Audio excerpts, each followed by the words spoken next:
যখন বাচ্চু প্রথম সোলসে জয়েন করে অসম্ভব সিরিয়াস ছিল মিউজিক নিয়ে, এবং গিটার, আমি বলবো গিটার নিয়ে সে ঘুমাতো, গিটার নিয়ে সে ভাত খেত, সারাক্ষণ সেই গিটার আছে ওর সাথে। স্টার হওয়া খুব সোজা, এবং রাতারাতি মানুষ স্টার হতে পারে। সত্যিকার অর্থে শিল্পী হওয়া বা আই বাচ্চু হওয়া কিন্তু তো সোজা না।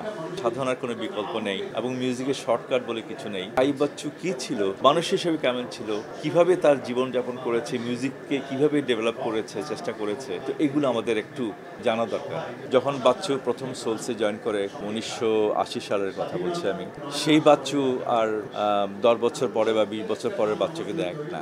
সেটা হচ্ছে তার অধ্যাবসা এবং সাধনার ফল। অসম্ভব সিরিয়াস ছিল মিউজিক নিয়ে, এবং গিটার, আমি বলবো গিটার নিয়ে সে ঘুমাতো, গিটার নিয়ে সে ভাত খেত, সারাক্ষণ সেই গিটার আছে ওর সাথে।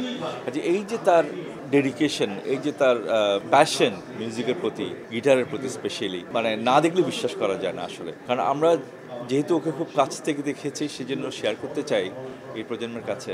সেই সুবাদে আমি এটাও বলতে চাই যে স্টার হওয়া খুব সোজা, এবং রাতারাতি মানুষ স্টার হতে পারে।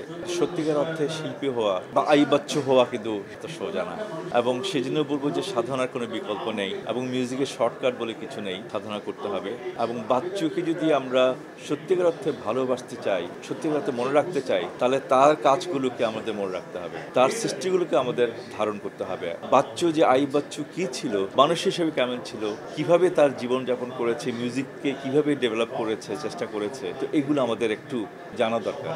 এই জন্য আমি নতুন প্রজন্মের কাছে অনুরোধ করব যেন বাচ্চুকে নিয়ে শুধু সে not as a guitarist, not as a musician, একজন মানুষ হিসেবে কীভাবে সে এতদিন জীবনযাপন করেছে, সেটাও যেন একটু মাথায় রাখে। কারণ অসাধারণ একজন মানুষ ছিলেন, মায়ের প্রতি ভালোবাসা, এটা না দেখলে বিশ্বাস করা যায় না। তো এইগুলো সব কিছু মিলিয়ে বাচ্চুকে আসলে আমি কি বলবো, আমি আসলে খুবই মিস করছি এই মুহূর্তে। এই বলে আমি ধন্যবাদ জানাচ্ছি, এবং সবার কাছে অনুরোধ করছি, আল্লাহর কাছে যেন দোয়া করি আমরা সবাই মিলে, তার আত্মার মাগফিরাত কামনা করি।